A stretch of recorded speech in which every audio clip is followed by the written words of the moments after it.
What is happening to our country, and in certain ways to us, is a holy outrage. It is a sick-to-your-stomach, terrifying, and entirely overwhelming situation that Kurt Vonnegut, Joseph Heller, and Octavia Butler could barely have written better. But as always, I am uninterested in what this fascist regime is doing, nor in the journalists that somehow keep normalizing all of this. Instead, what I am interested in is you and what you are going to do about it and what you are already doing. Now, some of you have been doing a lot, and others of you may have felt frozen or simply stuck in response mode to the corrupt and inhumane decisions being made on our behalf with our tax dollars in our name. And I want to honor your freeze response, if that's where you have been with it. We can have respect and tenderness toward our freeze response, the way it protects you and keeps you safe enough to survive another day, safe enough or just to stay positive for your children, or to continue to care for yourself and the ones you love. I said a few months ago, and I meant it, happy resisting and don't die. Survival is number one. Gotta live to fight another day, always. So, while we honor and tenderly love our freeze response, even bowing to say thank you, we also know that staying frozen will not serve us in the long term. It is not a place you want to set up shop nor make a home. Did you know that after being chased by a predator, a deer will go and find a safe clearing in the woods, and the deer will go to the center of that clearing and just shake for about 5 or 10 minutes? This shaking is a clearing of the trauma response, so that the deer can move onward from its life-saving fight, flight, or freeze response that it was dealing with just a moment ago. And haven't humans also practiced shaking it off? To quote Taylor Swift, I guess, shake it off. But I think of the Shakers, that religious sect who launched into the 1700s with a focus on communalism, pacifism, and Christ's second coming. When the Shaker movement reached its peak in the mid-19th century, there were believed to be 2,000 to 4,000 Shaker believers living across 18 major settlements and various small communities. You know about Shaker Heights, Ohio. That neighborhood in Cleveland was rife with Shakers. This peak in popularity coincided with what was called the era of manifestations of the Spirit through holy works. This period lasted from 1837 through the mid-1850s and was characterized by an increase in spiritual revelations and communications from the spiritual realm. And according to Shaker tradition, heavenly spirits visited the believers with messages in the form of visions. Recipients of these visions were very often young women who would dance, speak in tongues, and reveal their visions to the rest of the community in the meeting house. They were known for rising from their pews and shaking with the fervor and the messages from the Holy Spirit.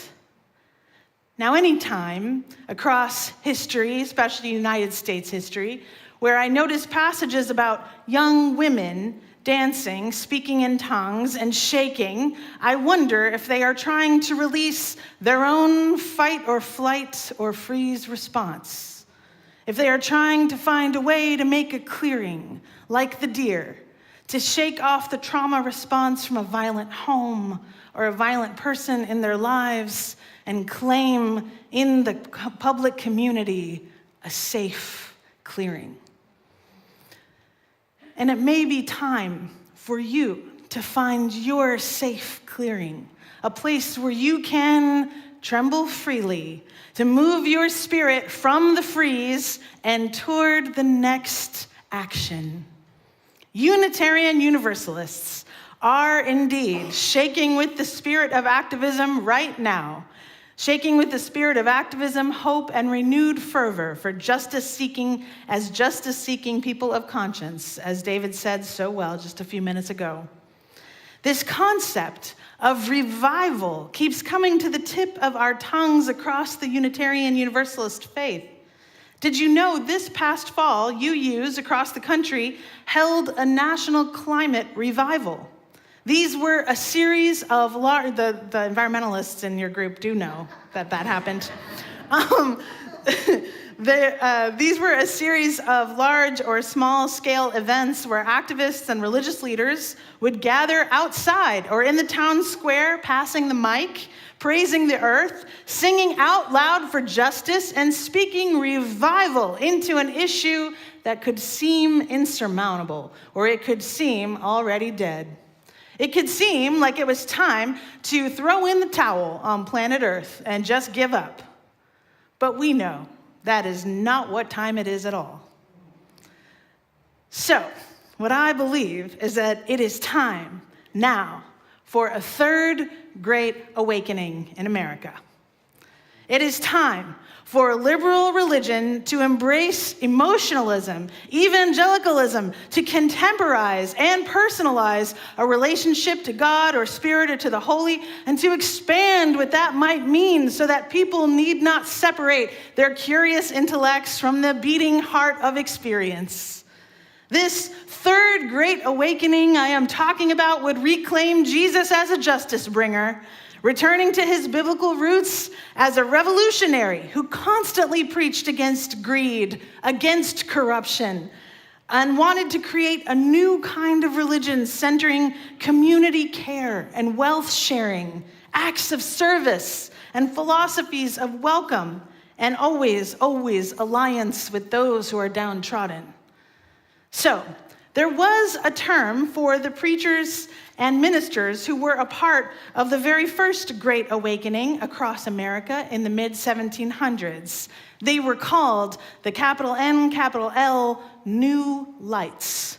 The New Lights. This history matters to us as Unitarians because it explains why many Unitarian churches across the country, especially the East Coast, I'll say, remain largely somber and serious and quiet, highly intellectual and wordy, and frankly, largely white and upper class or upper middle class.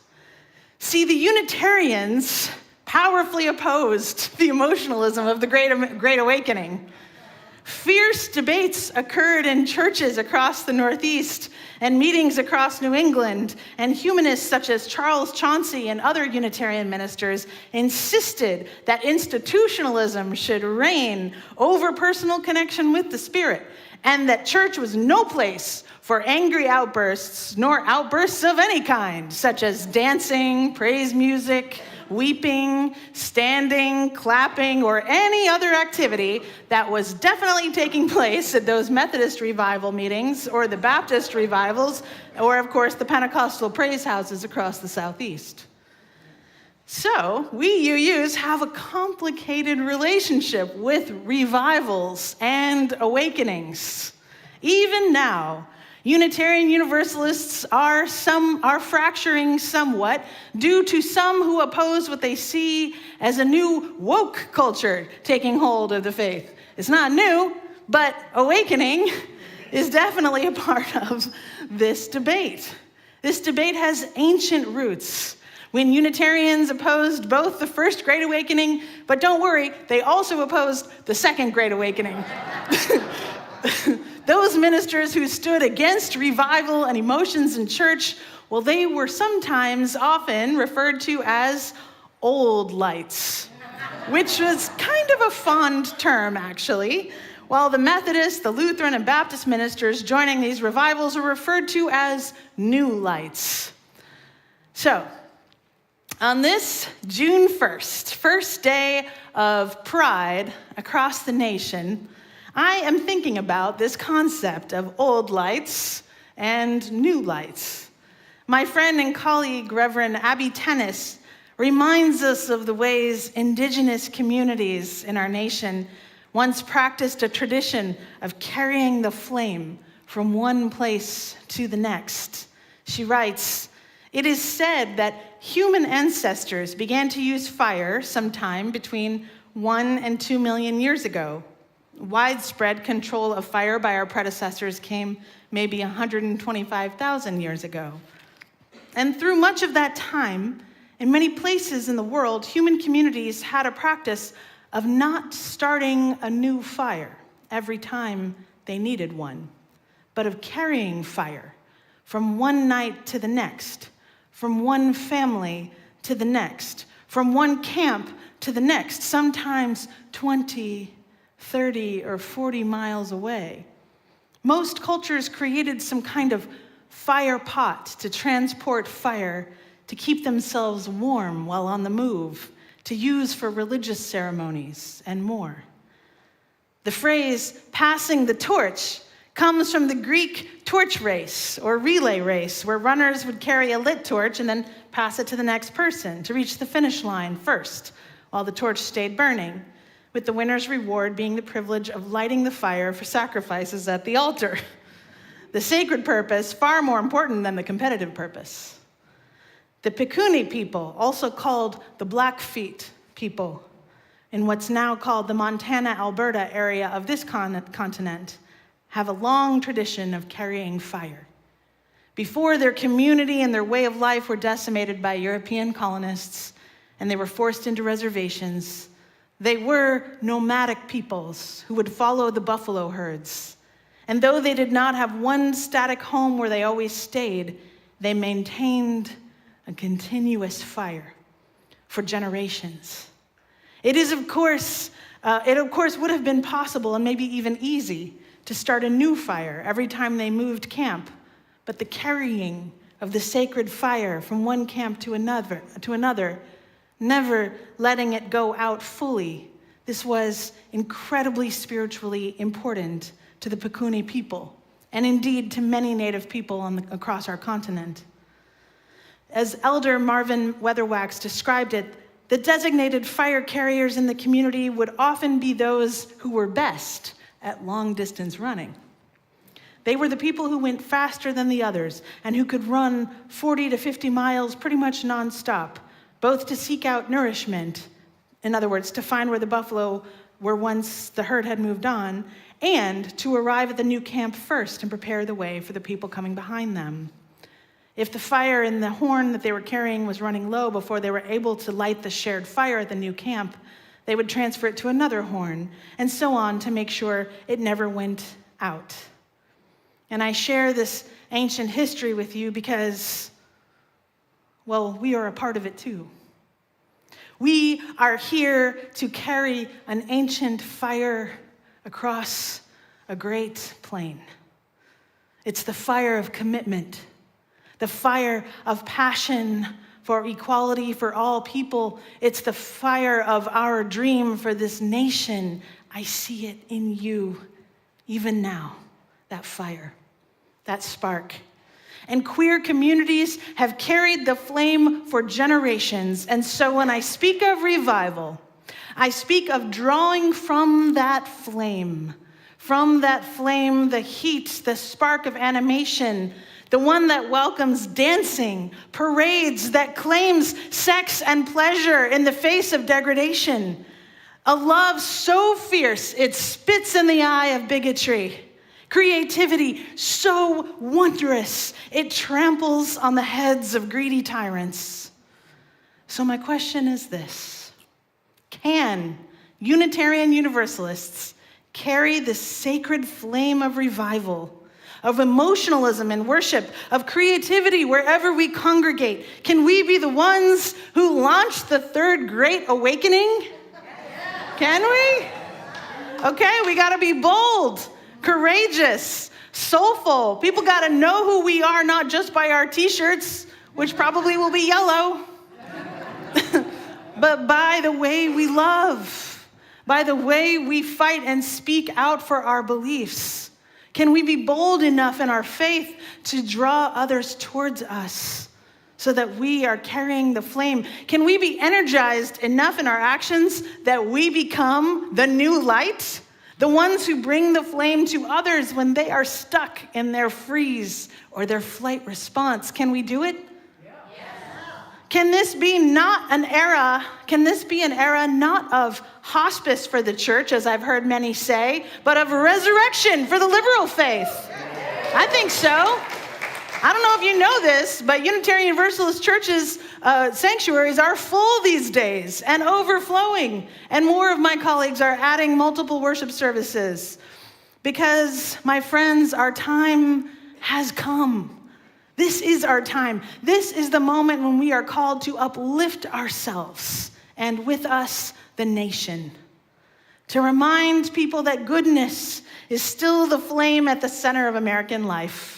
And that there are still keepers of that flame who still care for the world community.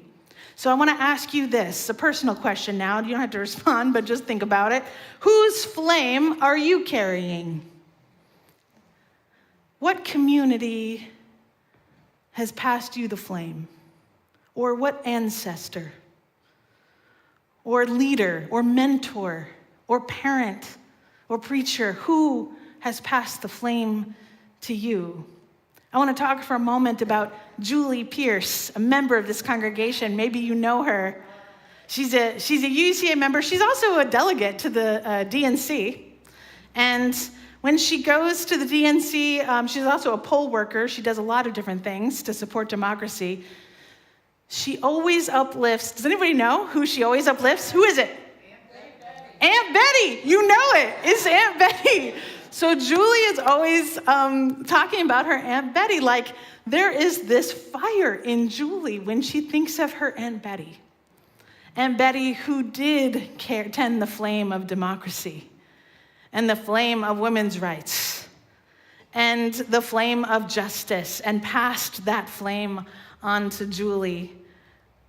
And it activates Julie's life. It keeps Julie from staying frozen or stuck, which is something she sometimes wrestles with, as do we all.